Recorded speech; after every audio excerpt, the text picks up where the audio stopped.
Good morning. When I do soul readings, I so often have souls coming back to me and saying, you know what, in my soul reading it has come out that I am this absolute master, or that I was a master or had attained mastery in some degree or other, and also that I'm a highly evolved soul. And then they come to me and they say, but how do I activate that? Why did I forget this in this lifetime? You must remember that a lot of us have been souls, that especially the indigo and the crystal children, who have had many lifetimes on earth before. And in those lifetimes, we have actually created some patterns with other souls. You can imagine in this lifetime, how many souls have you interacted with, and how many souls have interacted with you. And then we call about loving relationships, and we call about, and then we talk about not only loving relationships, but it's family relationships, it's relationships that you had with the state, etc. Now, not all of us were angels in the last lifetimes, because we always experience, we often take on roles that we are either choosing to take on in lifetimes, or we choose, to play out the opposite role. It's a matter of a soul that's unique and special. And many of us are highly evolved master souls. The thing is also, when we incarnate, and especially after the fall of Atlantis, when we fell into the seas of forgetfulness, we forgot who we are. We fell into the seas of forgetfulness. We fell into the state where we didn't remember who we were, as the veils of amnesia came down. And as the veils of amnesia came down, we forgot who we were. We forgot also our divinity. We forgot the truth of who and what we are. The thing is, with your soul, as you journey in life, you will often given wake-up calls along the way to remind you of who and what you are. You can heed those calls, or you can just ignore them. But when I look at the life of those that actually asked me this, they've often been searching. And in that searching, they have found pieces of themselves again. I had an incident the other day where I was relating what happened to me at Montsegur, and the amazing chant that was transmitted from me when I was there with my students, and how when we sang this as a group, there was absolute silence.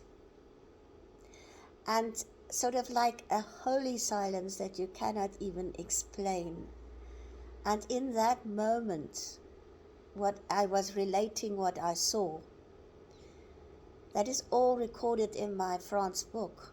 But the man had tears running down his cheeks, because a deep remembrance within him was triggered at that moment of his time, in that place, and in that moment of a soul that we were in that moment.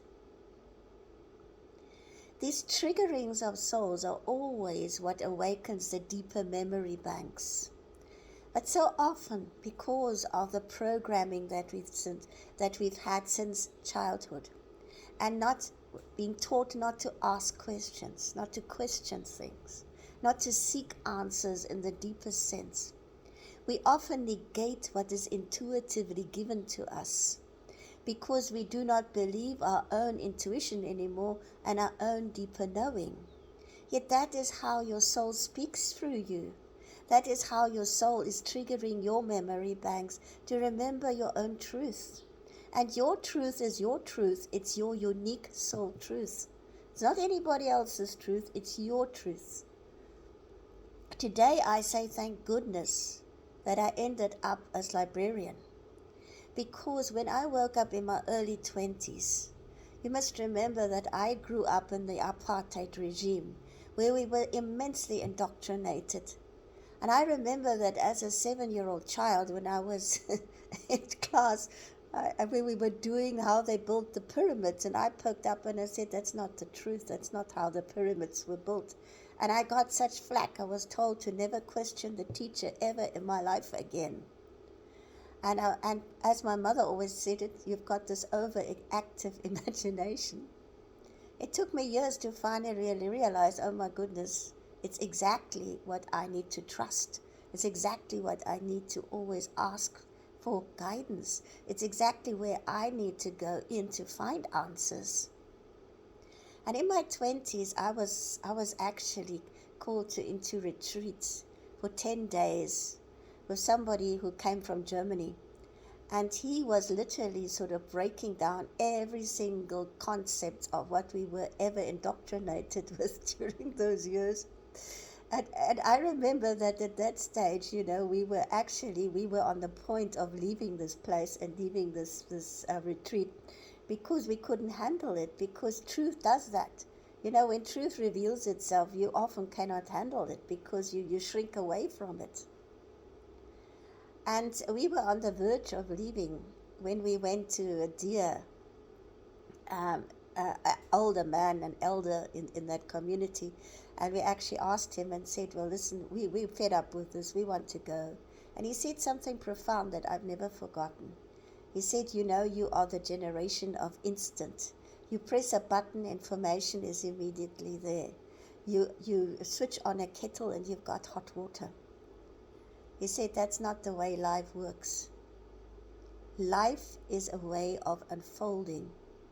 And often you will put through tests so that you can gain the truth.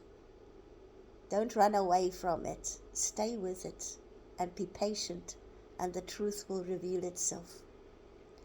I say thank you to Uncle Louis today for actually telling me that and telling us that, because I have asked questions all my life. And I remember the library, I would love to work in the non-fiction section, because that's where all the non-fiction things, where all the facts are. I didn't like reading fiction books. I liked my non-fiction books. And I would often ask questions, and then the books would fall off the shelf. I would open it, and there was my answer. And I actually realized that when we ask questions, the answers will always reveal themselves.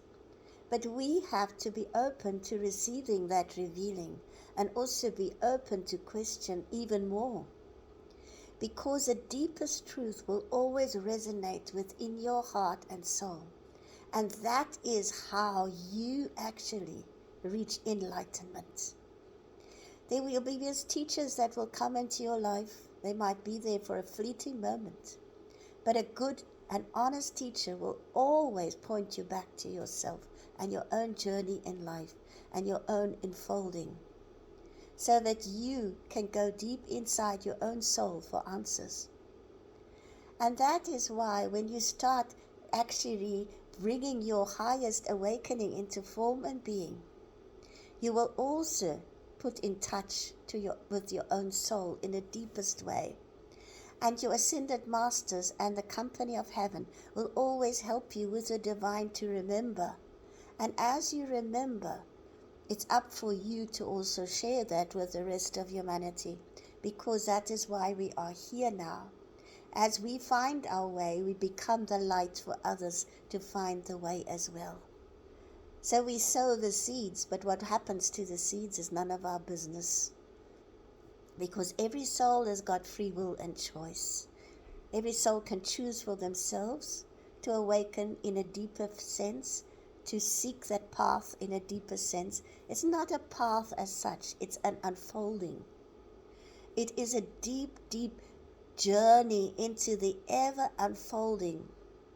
And we now, at this huge shift that is happening, are stepping into a totally unknown form of life that we've never had before on this planet. And so we are doing pioneering work, which now actually asks us to ask more questions so that we can receive more answers. We're going to be, the technology in the next few years is going to go through quantum leaps. Science is going to return to their spiritual truth, because in truth all science is metaphysics.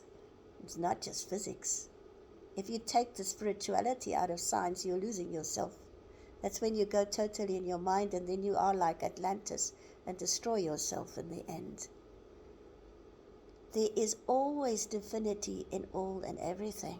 It's what you choose to find that eventually is what you will manifest in your life and what you will create. And we're stepping into that co-creatorship. So, to find your own soul and the deepest mastery within means you have to go inside yourself and ask those questions. And then when answers come, go deep inside yourself, and this resonates, then that is your truth. And take that truth inside you and apply it with great love, with that heartfelt, true intent of living the best life you can in the highest and best ways for the highest good of all. And it becomes lovingly. It comes that you can't do or be anything than that act of love changing the world. Thank you for being brave enough to be on this planet for me. Thank you.